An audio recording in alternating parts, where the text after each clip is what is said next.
India Legal presents Courts Roundup.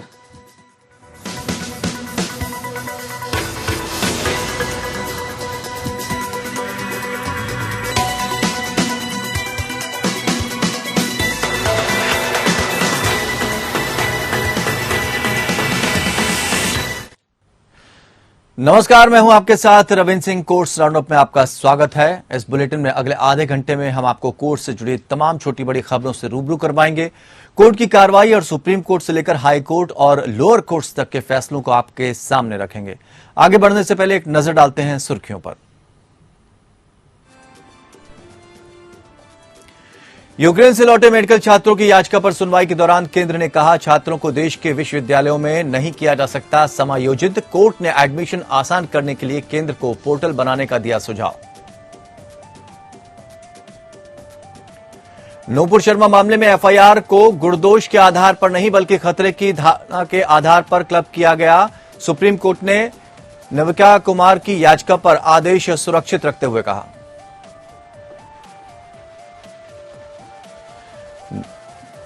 वैवाहिक रिश्ते में रेप मामले में सुप्रीम कोर्ट ने दिल्ली हाई कोर्ट के अलग अलग फैसले के खिलाफ अपील में सरकार से मांगा जवाब। एनजीटी ने राजस्थान सरकार को अनुचित कचरा प्रबंधन के लिए 3000 करोड़ मुआवजे का भुगतान करने का दिया आदेश। सुप्रीम कोर्ट के आदेश के तहत दिया गया फैसला।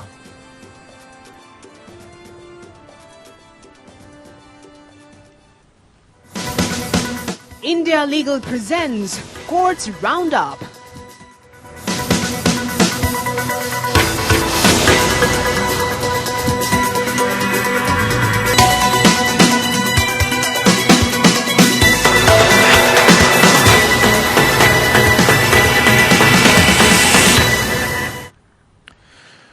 यूक्रेन की बात करते हैं, जहां से मेडिकल स्टूडेंट जो भारत के विद्यार्थी वहां पढ़ाई कर रहे थे उसको लेकर तो यूक्रेन से लौटे मेडिकल स्टूडेंट्स को भारतीय कॉलेज में एडमिशन देने की मांग पर सुप्रीम कोर्ट में होने वाली सुनवाई में केंद्र सरकार में सुप्रीम कोर्ट में एफिडेविट दाखिल कर बताया गया है कि इन मेडिकल स्टूडेंट्स को भारत के कॉलेजों में दाखिला देना कानूनन संभव नहीं है।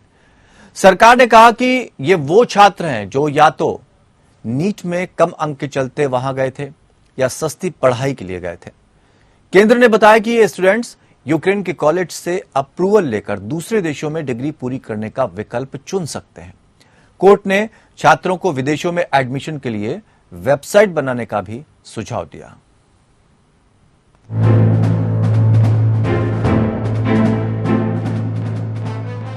यूक्रेन से लौटे मेडिकल छात्रों के मसले पर सुप्रीम कोर्ट में सुनवाई हुई। सुप्रीम कोर्ट ने सुझाव दिया कि केंद्र सरकार एक वेब पोर्टल बना सकती है जिसमें विदेशी विश्वविद्यालयों का विवरण होगा। पोर्टल में यूक्रेन से लौटे भारतीय मेडिकल छात्र राष्ट्रीय चिकित्सा आयोग द्वारा अनुमोदित अकादमिक कार्यक्रम की जानकारी होगी। जस्टिस हेमंत गुप्ता और जस्टिस सुधांशु धुलिया की पीठ ने सुझाव दिया कि एक पारदर्शी प्रणाली होनी चाहिए और वेब पोर्टल वैकल्पिक विदेशी विश्वविद्यालयों में फीस और सीटों की संख्या का विवरण दे सकता है जो संगत है। सॉलिसिटर जनरल तुषार मेहता ने पीठ के सुझावों के बारे में केंद्र सरकार से निर्देश प्राप्त करने के लिए समय मांगा है। इसके साथ ही मामले को अगले शुक्रवार 23 सितंबर तक के लिए स्थगित कर दिया गया है। पीठ उन छात्रों द्वारा दायर याचिकाओं पर सुनवाई कर रही थी जिसमें रूसी हमले के कारण यूक्रेन से लौटने वाले लगभग 20,000 से 30,000 भारतीय छात्रों को भारत में अपनी मेडिकल शिक्षा पूरी करने की अनुमति देने की राहत की मांग की गई थी। कोर्ट में केंद्र सरकार ने बताया कि यूक्रेन से भारत लौटे भारतीय मेडिकल छात्रों को भारतीय यूनिवर्सिटी में समायोजित नहीं किया जा सकता क्योंकि राष्ट्रीय चिकित्सा आयोग अधिनियम में इसकी अनुमति देने का कोई प्रावधान नहीं है। एसजी तुषार मेहता ने प्रस्तुत किया कि भारत सरकार ने छात्रों की मदद के लिए कई उपाय किए हैं। एक, जो छात्र अपना क्लिनिकल ट्रेनिंग नहीं कर सके उन्हें भारत में इसे पूरा करने की अनुमति दी गई है और यूक्रेन के साथ राजनयिक संबंधों का उपयोग करते हुए ये सुनिश्चित किया गया है कि उन्हें डिग्री मिलेगी। इसके बाद एसजी मेहता ने यूक्रेन के छात्रों को विदेशी विश्वविद्यालयों में अकादमिक की अनुमति देने के लिए राष्ट्रीय चिकित्सा आयोग द्वारा लिए गए फैसलों का उल्लेख किया जिससे वे छात्र अन्य विदेशी विश्वविद्यालयों से अपना पाठ्यक्रम पूरा कर सकते हैं। पीठ ने सुझाव दिया कि भारत संघ एक ऐसा तंत्र विकसित कर सकता है जिसके द्वारा छात्र अन्य संगत विदेशी विश्वविद्यालयों को चुन सके। जस्टिस गुप्ता ने खुर्शीद से कहा, हमने सॉलिसिटर जनरल से वेब पोर्टल में फीस और विदेशी विश्वविद्यालयों की सीटों की संख्या के बारे में जानकारी देने को कहा है। Bureau report. सुप्रीम कोर्ट ने टाइम्स नाउ के एंकर नविका कुमार द्वारा दायर याचिका में अपना आदेश सुरक्षित रख लिया। नविका की याचिका में टाइम्स नाउ चैनल पर पैगंबर मोहम्मद के बारे में नूपुर शर्मा द्वारा की गई टिप्पणी पर उनके खिलाफ दर्ज कई एफआईआर और शिकायतों को एक साथ शामिल करने की मांग की गई थी। जस्टिस एमआर शाह और कृष्ण मुरारी की बेंच ने मामले की सुनवाई की। कोर्ट ने 8 अगस्त को याचिका में नोटिस जारी करते हुए उन्हें एफआईआर पर अंतरिम संरक्षण प्रदान किया था। सुनवाई में कुमार की ओर से पेश हुए सीनियर एडवोकेट नीरज किशन कौल ने नूपुर शर्मा को राहत देने वाले 10 अगस्त को पारित आदेश पर भरोसा किया, जिसके तहत उनके खिलाफ सभी एफआईआर दिल्ली स्थानांतरित कर दी गई थी। सीनियर एडवोकेट ने यह भी बताया कि भविष्य की एफआईआर के संबंध में भी राहत दी गई थी। जस्टिस शाह ने भविष्य की एफआईआर के लिए राहत देने के संबंध में आपत्ति जताते हुए कहा कि नूपुर शर्मा को दी गई राहत खतरे की धारणा को देखते हुए उस मामले के अजीबोगरीब तथ्यों और परिस्थितियों में थी। उन्होंने कहा कि उन मामलों का स्थानांतरण मामले के गुणदोष के आधार पर नहीं किया गया था। जस्टिस शाह ने आगे कहा कि भविष्य में एफआईआर के लिए ऐसा आदेश अन्य मामलों के लिए भी एक मिसाल कायम कर सकता है। जस्टिस शाह ने टिप्पणी की, आप यहां आ सकते हैं, हम विचार करेंगे। जब अन्य एफआईआर दर्ज की जाती है, मामले खतरे की धारणा पर स्थानांतरित किए गए थे, योग्यता के आधार पर नहीं। एजी मेहता ने कई एफआईआर के संबंध में अर्णब गोस्वामी के मामले में पारित आदेश की ओर इशारा किया। जस्टिस शाह ने जवाब दिया कि अर्णब गोस्वामी मामले में जो किया गया था वो एक राज्य पुलिस एजेंसी को जांच स्थानांतरित करने की बजाय पहली बार या पहली एफआईआर को कायम रखते हुए बाद की एफआईआर को रद्द करना था। पीठ ने सुनवाई पूरी करते हुए मामले में आदेश को सुरक्षित रख लिया। वैवाहिक दुष्कर्म के अपराधीकरण मामले में सुप्रीम कोर्ट ने केंद्र सरकार को नोटिस जारी किया। सुप्रीम कोर्ट वैवाहिक बलात्कार को अपराध घोषित करने के मुद्दे से संबंधित याचिकाओं की जांच करने के लिए सहमत है। कोर्ट ने मामले को आगे की सुनवाई के लिए फरवरी 2023 में सूचीबद्ध किया है। 11 मई को इस मामले की सुनवाई करते हुए दिल्ली हाईकोर्ट की 2 जजों की बेंच ने अलग अलग फैसला सुनाया था। इसके बाद मामला सुप्रीम कोर्ट पहुंचा था। अब कोर्ट को तय करना है कि पति का पत्नी से जबरन संबंध दुष्कर्म है या नहीं। इससे पहले दिल्ली हाईकोर्ट की 2 जजों की खंडपीठ ने मैरिटल रेप के अपराधीकरण को लेकर बटा हुआ फैसला सुनाया था। बेंच में से एक जज ने अपने फैसले में मैरिटल रेप को जहां अपराध माना है, वहीं दूसरे जज ने इसे अपराध नहीं माना। सुनवाई के दौरान जहां खंडपीठ की अध्यक्षता करने वाले न्यायमूर्ति राजीव शक्धर ने वैवाहिक बलात्कार अपवाद को रद्द करने का समर्थन किया, वहीं न्यायमूर्ति सी हरिशंकर ने कहा कि आईपीसी के तहत अपवाद असंवैधानिक नहीं है और एक समझदार अंतर पर आधारित है। दरअसल याचिकाकर्ता ने आईपीसी की धारा 375 दुष्कर्म के तहत वैवाहिक दुष्कर्म को अपवाद माने जाने को लेकर संवैधानिक तौर पर चुनौती दी थी। इस धारा के अनुसार विवाहित महिला से उसके पति द्वारा की गई यौन क्रिया को दुष्कर्म नहीं माना जाएगा जब तक कि पत्नी नाबालिग ना हो। सुप्रीम कोर्ट ने अहम आदेश देते हुए कहा कि उम्र कैद की सजा पाए कैदी जो 10 साल की जेल काट चुके हैं, उन्हें जमानत मिलनी चाहिए। कोर्ट के इस आदेश के बाद उन कैदियों को बड़ी राहत मिलने वाली है जिनकी सजा को चुनौती देने की अपील दाखिल होने के बावजूद तारीख पर तारीख की वजह से सालों से सुनवाई लंबित चली आ रही है, या आगे बढ़ने और पूरी होने या फिर फैसला आने का इंतजार करना पड़ रहा है। सुप्रीम कोर्ट में जस्टिस संजय किशन कौल और जस्टिस अभय एस ओक की बेंच ने गुरुवार को जेल में बंद उम्र कैद के दोषियों की याचिकाओं पर सुनवाई की। इन याचिकाओं में कैदियों की तरफ से कहा गया है कि कोर्ट में अपील लंबित होने की वजह से रिहाई के इंतजार में सालों से उन्हें इसका इंतजार करना पड़ रहा है, लेकिन सुनवाई आगे ही नहीं बढ़ी।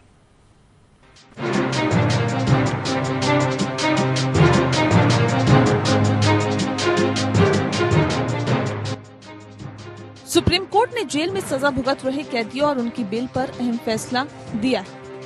सुप्रीम कोर्ट ने कहा है कि 10 साल की सजा पूरी कर चुके उन कैदियों को जमानत दे देनी चाहिए जिनकी अपील पर आने वाले दिनों में सुनवाई नहीं होने वाली है। ये छूट केवल उन्हीं मामलों में मिलनी चाहिए जिसमें कैदी को जमानत न देने का ठोस कारण न हो। जस्टिस संजय किशन कौल और जस्टिस अभय श्रीनिवास ओका की बेंच ने उम्र कैद की सजा काट रहे कैदियों की याचिका पर विचार कर रही थी और जस्टिस अभय श्रीनिवास ओका की बेंच उम्र कैद की सजा काट रहे कैदियों की याचिका पर विचार कर रही थी जिनकी अपील कई हाई कोर्ट्स में पेंडिंग है।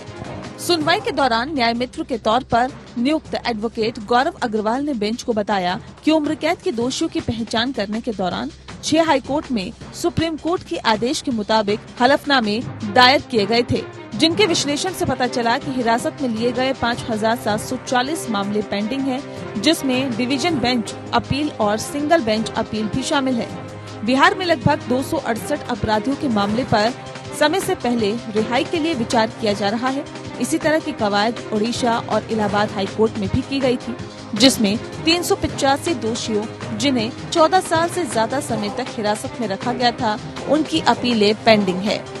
कोर्ट ने कहा कि जो दोषी 10 साल से ज्यादा सजा काट चुके हैं, तो ऐसी स्थिति में जमानत देने से इनकार करने का कोई ठोस कारण मौजूद न हो तो उन्हें जमानत दी जाए।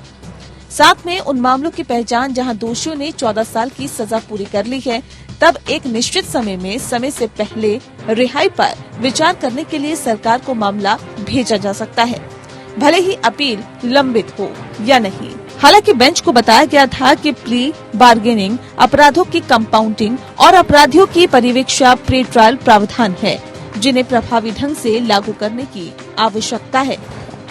सुनवाई के दौरान कोर्ट ने कहा कि ये निर्देश पटना हाई कोर्ट और संबंधित केसेस के आधार पर दूसरे हाई कोर्ट पर भी लागू होंगे। हालांकि इसके लिए 10 साल और 14 साल से ज्यादा समय से सजा काट रहे लोगों का डेटा भी लिया जाएगा। सुप्रीम कोर्ट ने इस मामले पर डेटा कलेक्ट करने के लिए हाई कोर्ट और स्टेट लॉ सर्विस कमेटी को 4 महीने का वक्त दिया था। अब इसकी अगली सुनवाई जनवरी 2023 के आखिरी हफ्ते में होगी। Bureau report. Supreme court registry ने एक आदेश द्वारा वर्ष 2014 से पहले दर्ज किए गए 13,147 अपंजीकृत लेकिन खातों में दर्ज मामलों को रद्द कर दिया। मामले 8 साल पहले 19 अगस्त 2014 से पहले दर्ज किए गए थे।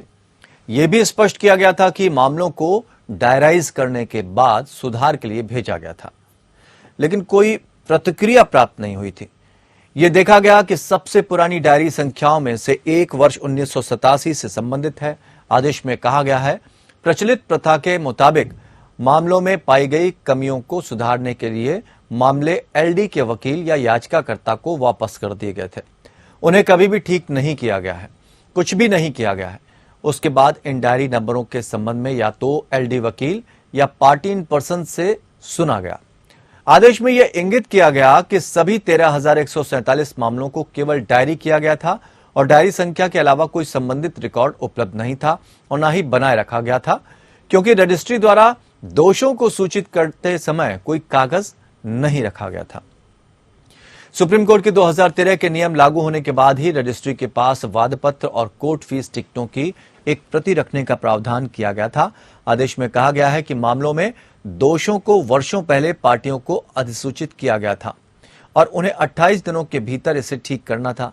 पार्टियां इस प्रकार अधिसूचित दोषों को सुधारने और ठीक करने के लिए वर्षों तक कोई प्रभावी कदम उठाने में विफल रहीं। 2022 के अगस्त में सुप्रीम कोर्ट के समक्ष लंबित मामलों की कुल संख्या 71,411 थी, जिनमें से 56,365 दीवानी मामले थे और 15,076 आपराधिक मामले थे। इन मामलों को रिकॉर्ड से हटाने से सुप्रीम कोर्ट के समक्ष लंबित मामलों की संख्या में सेंध लग सकती थी। दिल्ली उच्च न्यायालय ने दिल्ली सरकार को एक जनहित याचिका पर नोटिस जारी किया, जिसमें आरोप लगाया गया था कि राजधानी के उत्तर पूर्वी जिले के सरकारी स्कूल केवल 2 घंटे या वैकल्पिक दिनों में कक्षाएं आयोजित कर रहे हैं। मुख्य न्यायाधीश सतीश चंद्र शर्मा और न्यायमूर्ति सुब्रमण्यम प्रसाद की खंडपीठ ने सरकार को 3 सप्ताह के भीतर अपने जवाब दाखिल करने का निर्देश दिया है और मामले को आगे के विचार के लिए 7 दिसंबर को सूचीबद्ध किया है।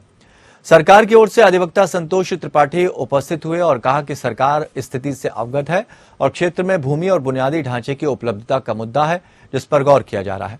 उन्होंने कहा कि कोविड-19 महामारी के बाद बहुत सारे छात्र सरकारी स्कूलों में शामिल हो रहे हैं। अदालत ने उनसे याचिका पर अपना जवाब दाखिल करने को कहा। एक नागरिक अधिकार समूह ने अधिवक्ता कुमार उत्कर्ष के माध्यम से जनहित याचिका दायर की है, जिसमें कहा गया है कि शिक्षण की कमी क्षेत्र में पढ़ने वाले लगभग 1 लाख छात्रों को प्रभावित कर रही है।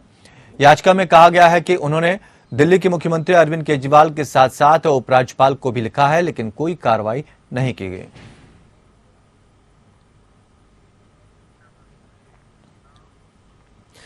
वक्फ एक्ट के विभिन्न प्रावधानों को चुनौती देने का मामला अदालत में है।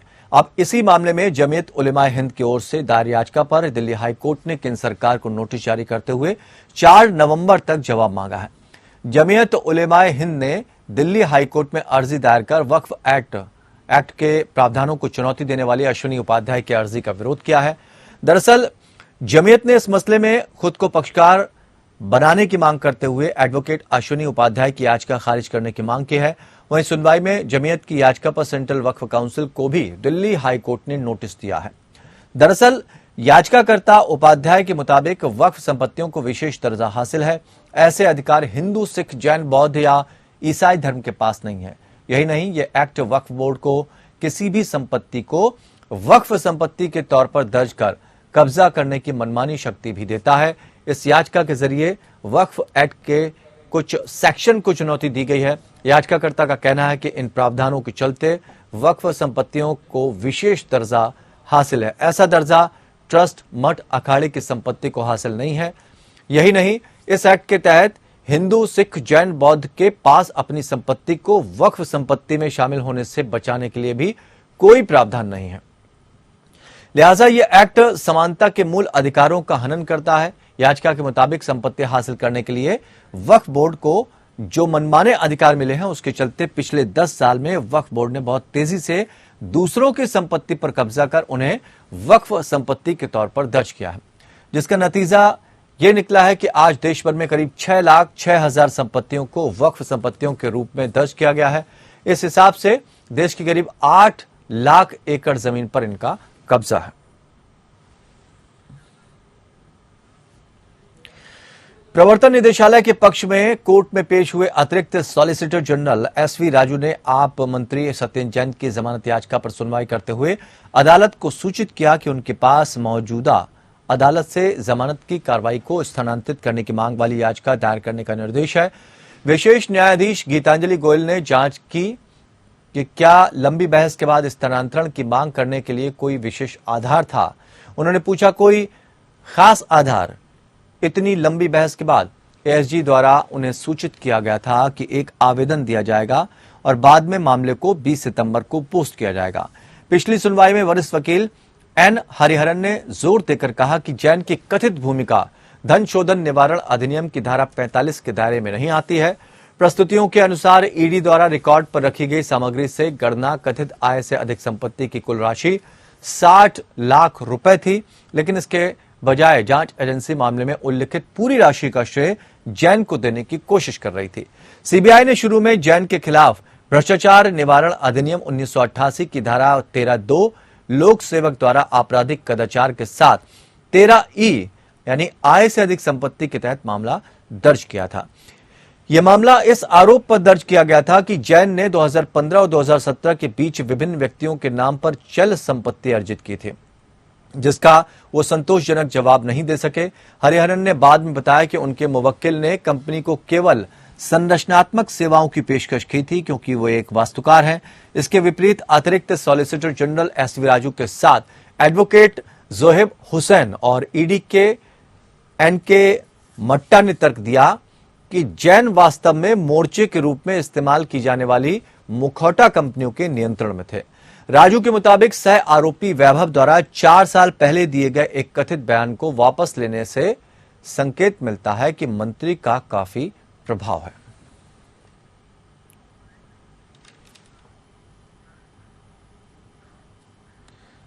तो कोर्ट्स राउंडअप में फिलहाल इतना ही। जुड़े रहिए हमारे साथ। India Legal presents Courts Roundup.